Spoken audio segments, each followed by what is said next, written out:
புதுக்கோட்டை மாவட்டம் மறந்தாங்கி அருகே கோவில்களை குறிவைத்து உண்டியல்களை உடைத்து பணத்தை திருடி வந்த கும்பல் போலீசாரிடம் சிக்கியுள்ளது. சிறையில் நட்பாக பழகி இன்ஸ்டாவில் திட்டம் போட்டு அமாவாசையில் கொள்ளையை அரங்கேற்றிய கும்பல் கொத்தாக சிக்கியது எப்படி?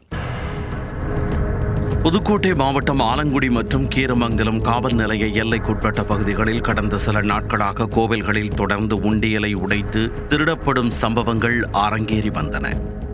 கல்லாலங்குடி முத்துமாரியம்மன் கோவில், கலிபுல்லா நகர் சுத்தி விநாயகர் கோவில், ஆண்டிகுளம் மங்கள விநாயகர் கோவில், மேற்பனைக்காடு வீரமாகாளியம்மன் கோவில், மழை மாரியம்மன் கோயில் என 5 கோயில்களில் அடுத்தடுத்து உண்டியல்களை உடைத்து மர்ம கும்பல் திருடிச் சென்றுள்ளது.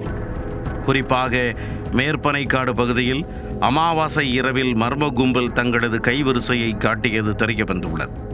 இதே கும்பல் ஏற்கனவே கொடிக்கரம்பை பகுதியில் திருட முயன்ற பொழுது பொதுமக்கள் திரண்டதால் அங்கிருந்து தப்பியுள்ளனர். அப்பொழுது பைக் மற்றும் செல்போனை அங்கேயே போட்டுவிட்டு தப்பிய கும்பல் சொல்லும் வழியில் மற்றொரு பைக்கை திருடிச் சென்றது விசாரணையில் தெரிய வந்துள்ளது. தொடர்ந்து ஆலங்குடி மற்றும் ஆவுடையார் கோவில் உள்ளிட்ட பகுதிகளிலும் கோவில் உண்டியல்கள் உடைக்கப்பட்டதால் பொதுமக்கள் மத்தியில் அச்சம் ஏற்பட்டுள்ளது. ஆலங்குடி டிஎஸ்பி மனோகரன் தலைமையில் தனிப்படை அமைத்து போலீசார் தேடுதல் வேட்டையில் இறங்கினர். கோவில்களில் பதிவான தடயங்கள், கைரேகைகள் மற்றும் கிடைத்த தகவல்களை வைத்து போலீசார் விசாரணையை தீவிரப்படுத்தினர். அப்பொழுது சம்பவ இடத்தில் கிடைத்த கைரேகை மூலம் அறந்தாங்கி அருகே வேதியன்குடி பகுதியைச் சேர்ந்த காளிதாஸ் என்பவர் சிக்கினார்.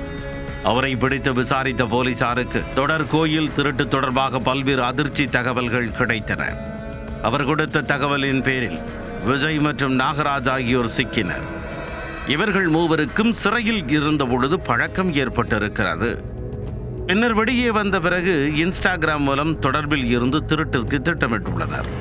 பகல் நேரங்களில் குறிப்பிட்ட பகுதிகளுக்கு சென்று நோட்டமிடுவதும், இரவு நேரங்களில் கோவில்களை குறிவைத்து உண்டியல்களை உடைப்பதும் அவர்களது வழக்கமாக இருந்துள்ளது. கைது செய்யப்பட்ட 3 பேரும் ஆலங்குடி, கீரமங்கலம் மட்டுமன்றி புதுக்கோட்டை மாவட்டத்தின் பல்வேறு பகுதிகளிலும் கோயில் திருட்டில் ஈடுபட்டது கண்டுபிடிக்கப்பட்டுள்ளது. இதையடுத்து 3 பேரையும் நீதிமன்றத்தில் ஆஜர்படுத்திய போலீசார் புதுக்கோட்டை சிறையில் அடைத்துள்ளனர். தொடர்ந்து இந்த கும்பலிடம் இருந்து திருடப்பட்ட பைக்குகள் மற்றும் பிற பொருட்களை மீட்கும் நடவடிக்கையில் போலீசார் ஈடுபட்டுள்ளனர்.